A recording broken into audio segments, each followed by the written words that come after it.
How to translate words in Kindle. In this video, I'm going to show you how you can translate a specific word. First of all, open the application. Now here you can select the book that you want to read. So here I'm tapping on one. Now here there will be words which meaning are very confusing.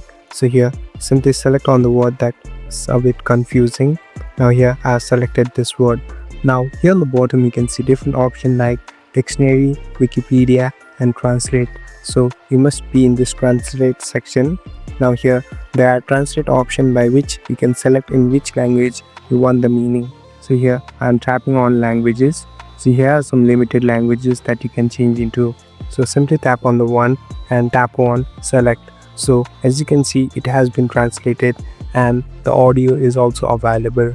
Thank you for watching this video. I hope this video will help you.